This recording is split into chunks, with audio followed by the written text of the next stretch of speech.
Un encuentro con su palabra, porque secase la hierba, marchitase la flor, mas la palabra de Dios permanece para siempre. Con ustedes, el doctor José Ricardo Arias Quintero.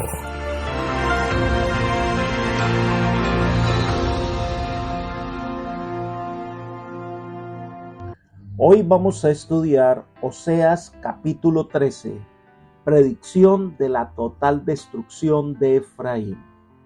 Vamos a orar. Padre eterno y bondadoso, te damos gracias por el día que nos regalas, porque hoy podemos contar con tu presencia y porque siempre suples nuestras necesidades. Solicitamos en este momento la presencia de tu Espíritu entre nosotros, para que al estudiar este libro de Oseas podamos entender tu palabra y guardar lecciones y principios en nuestra mente que guíen nuestras decisiones. Gracias, Padre, por tus bondades, pues lo pedimos todo en el nombre de Jesús. Amén. Oseas capítulo 13 y 14 son capítulos con la conclusión final del libro. Dios le revela su condición, los resultados de su elección. Su pecado será el resultado, la muerte y la destrucción. Pero hay una solución. Se abre ante ellos una posibilidad y lo mejor que pueden hacer es aceptarla. La profecía de Oseas no tiene un final feliz. En el capítulo 12 vemos a Jehová, el todopoderoso Dios, llamando con amor a su pueblo para que le sirva de corazón. Le ruega, vuélvete a Jehová, que es una súplica de amor. El Señor está dispuesto a perdonar, restaurar y guiarlos con amor si este pueblo se arrepiente de su mal. Pero en el capítulo 13 está la respuesta del pueblo y su consecuencia. Tercamente ha rechazado la bondad de Dios y esto los llevará por el camino de la destrucción total. La primera sección son los versículos 1 al 8 y muestran que Efraín, que representa el reino del norte con sede en Samaria, se perdió por su propia culpa. Aquí se dan detalles de su rebeldía y las consecuencias de sus decisiones. Dios había bendecido a su pueblo, pero Israel fue una nación ingrata, versículo 1. Cuando Efraín hablaba, hundía el temor. Fue exaltado en Israel, mas pecó en Baal y murió. Efraín es la tribu más representativa y belicosa del reino del norte, pero en su arrogancia se olvidó de Jehová y fue tras los cultos de Baal. La adoración a Baal fue introducida por Acab, por influencia de su esposa Jezabel. A pesar del ministerio de Elías y Eliseo y otros profetas, la condición en la que cayó Israel en la época de Oseas es terrible, tanto que se lo describe con la muerte, describiendo así una degradación nacional, una muerte política, pero también una muerte espiritual. Apartarse de Dios y jugar con el pecado siempre trae el mismo resultado seguro, la muerte. El profeta contrasta la prosperidad de Efraín y su destrucción y muestra que la prosperidad de Efraín se debía a la misericordia inmerecida de Dios, quien lo bendijo por causa de José. Pero su destrucción la causó su propio pecado. Miremos el versículo 2.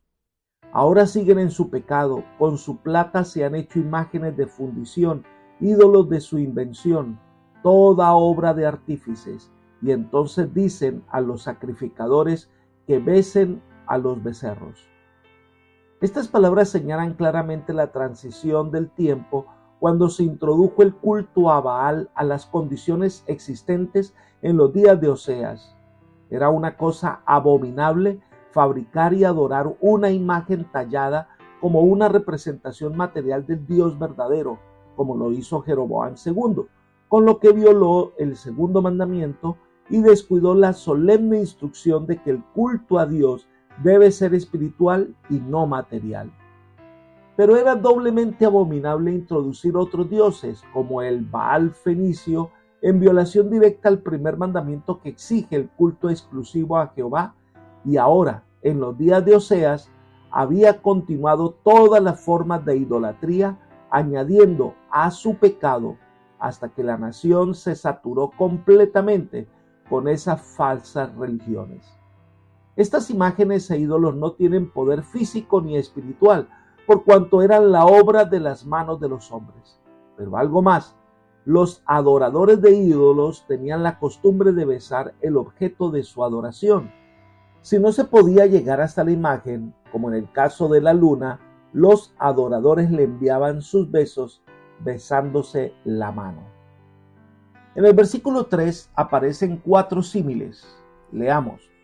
Por tanto serán como la niebla de la mañana y como el rocío de la madrugada que se disipa, como la paja que la tempestad arroja de la era, como el humo que sale por la chimenea. El tema que enfatiza el profeta es que la prosperidad de Efraín será fugaz. Su apostasía le propinaría un castigo rápido y seguro.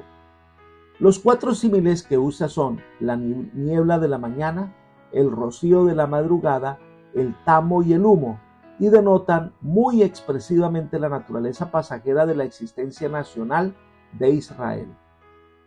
Elena de White toma estas figuras y nos pide que sigamos adelante llevando un mensaje de esperanza.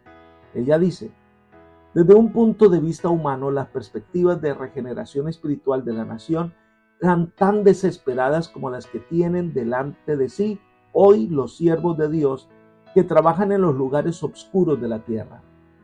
Pero la Iglesia de Cristo es el instrumento de Dios para proclamar la verdad. Él le ha dotado de poder para que realice una obra especial, y si ella es leal a Dios y obedece sus mandamientos, morará en su seno la excelencia del poder divino. Si permanece fiel, no habrá poder que se resista. Las fuerzas del enemigo no serán más capaces de vencerla que lo es el tamo para resistir el torbellino. Libro Profetas y Reyes, página 194. La Biblia abunda en comparaciones que representan la transitoriedad de la vida humana. Entonces el Señor le dice a Israel que en su situación actual solo hay una solución: confiar en Él. Versículos 4 y 5. Mas yo soy Jehová tu Dios desde la tierra de Egipto. No conocerás pues otro Dios fuera de mí, ni otro Salvador sino a mí. Yo te conocí en el desierto, en tierra seca.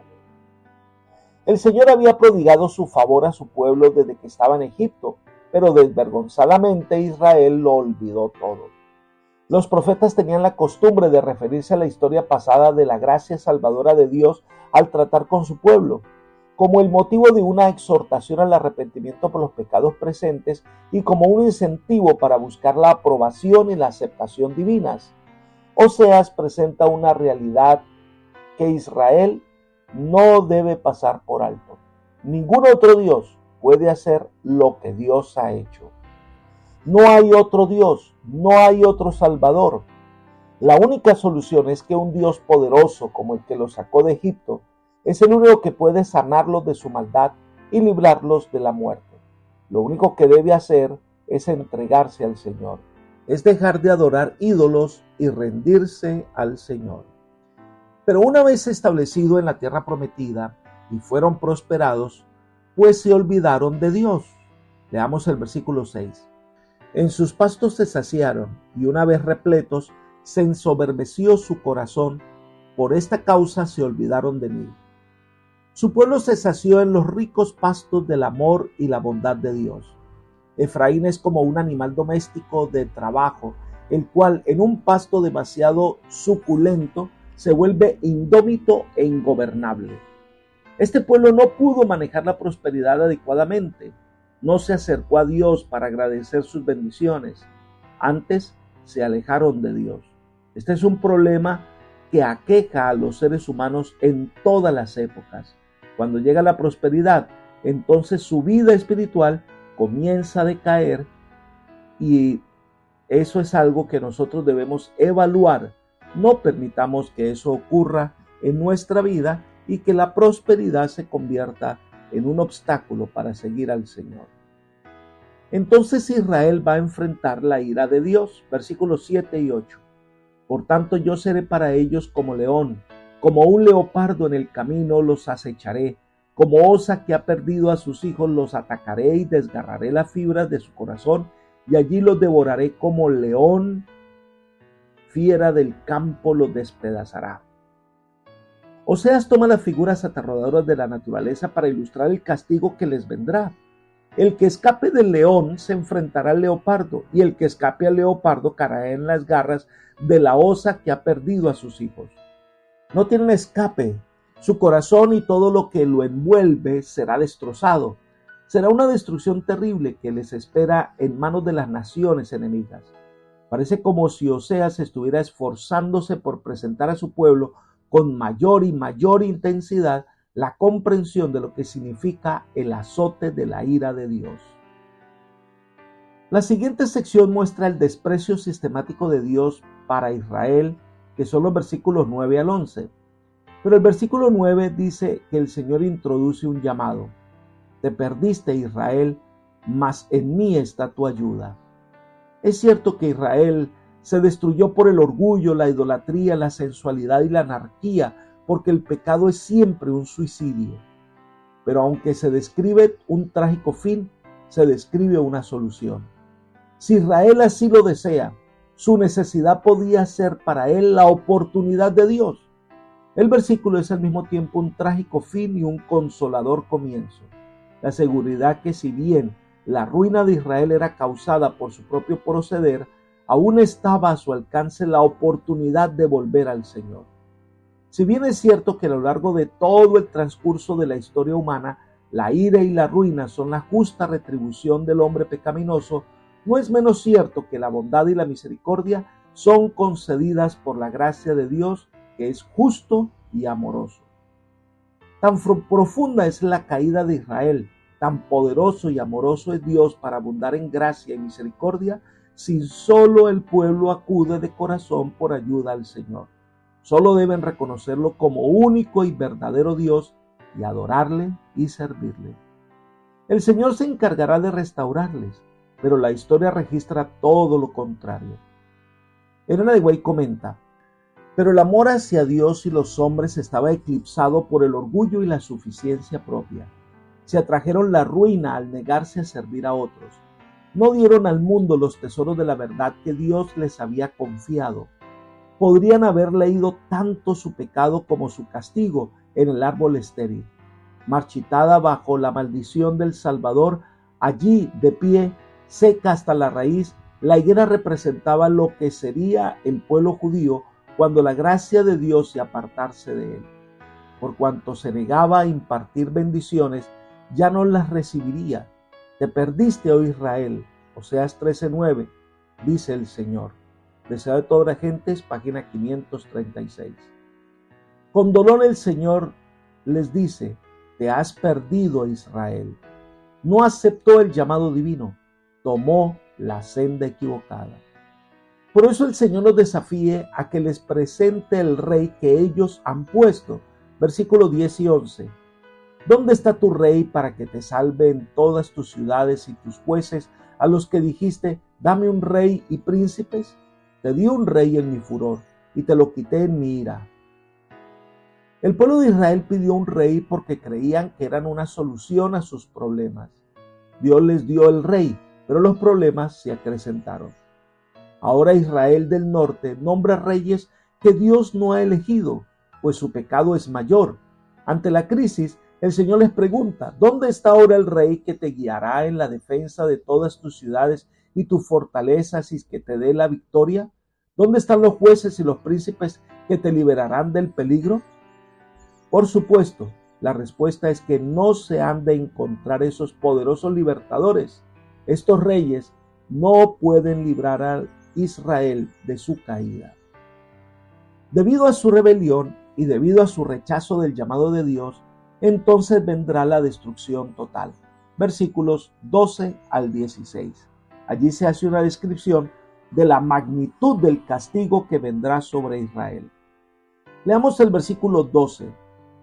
Atada está la maldad de Efraín, su pecado está guardado. Así como un hombre, de acuerdo con la costumbre, envuelve el dinero en una bolsita y lo esconde en algún lugar secreto para que quede seguro, así también Dios había guardado cuidadosamente los pecados de Efraín. Pero había llegado el día del ajuste de cuentas con Efraín. El pecado de Israel pronto saldrá la luz y su juicio será justo. La destrucción y el dolor son comparadas con los dolores del parto. Versículos 13 y 14. Le vendrán dolores de mujer que da a luz, pero es un hijo insensato, pues no se colocó a tiempo en el punto mismo de nacer. De manos del Seol los redimiré, los liberaré de la muerte. Muerte, yo seré tu muerte, yo seré tu destrucción, Seol. La compasión se ocultará de mi vista. El castigo con que Dios amenaza es comparado con las violentas, súbitas e irresistibles angustias de una mujer que está por dar a luz. La iniquidad de Israel causará grandes sufrimientos y muchos dolores. Sin embargo, esos dolores, según el mundo, pueden, por la gracia divina, convertirse en dolores divinos del arrepentimiento. Entonces, y solo entonces, podrá comenzarse un nuevo y más feliz periodo en la existencia. Y aunque Dios ha tratado por todos los medios de atraerlos al arrepentimiento, su constante desobediencia lo único que le granjea es la muerte. Una mejor traducción del versículo 14 dice: ¿habré de rescatarlos del poder del sepulcro? ¿Los redimiré de la muerte? ¿Dónde están, oh muerte, tus plagas? ¿Dónde está, oh sepulcro, tu destrucción? Vengan, que no les tendré misericordia. Dios quería salvarlos, pero este pueblo prefiere la muerte que seguir al Señor. Entonces, nada puede hacer por ellos. Y termina el capítulo 13 de Oseas con la afirmación que la prosperidad que goza este pueblo no servirá para rescatarlos de la destrucción. Versículos 15 y 16. Aunque él fructifique entre sus hermanos, vendrá el viento del este, el viento de Jehová que sube del desierto, y se secará su manantial, se agotará su fuente, se despojará el tesoro de todas sus preciosas alhajas. Samaria será asolada porque se rebeló contra su Dios, caerán a espada, sus niños serán estrellados y abiertas sus mujeres encintas. Así que vendrá el viento solano, fuerte, y lo destruirá todo. La invasión por parte de los asirios arrasará con el reino de Israel. Todo en lo que depositaron su confianza, todo por lo cual trabajaron, no les servirá de nada para librarlos de la destrucción. Incluso será tan cruel que matarán a las madres gestantes y les abrirán el vientre y estrellarán a sus hijos contra el suelo. Prácticas bárbaras de estas naciones paganas. Terribles consecuencias que vendrán por haber elegido el camino de la rebelión. Apreciado amigo y hermano, todo este mal que viene a Israel pudo evitarse si solo el pueblo tomara la decisión de volver al Señor. Todavía había tiempo. Dios nos da tiempo de gracia para que podamos reconocer nuestra situación y buscar al Señor de corazón. No seamos rebeldes e ingratos, más bien abramos nuestro corazón para que la dulce influencia del Espíritu haga su obra en nosotros. Que el Señor te bendiga y te guarde, y te guíe por sendas de paz, es mi oración por ti. Amén.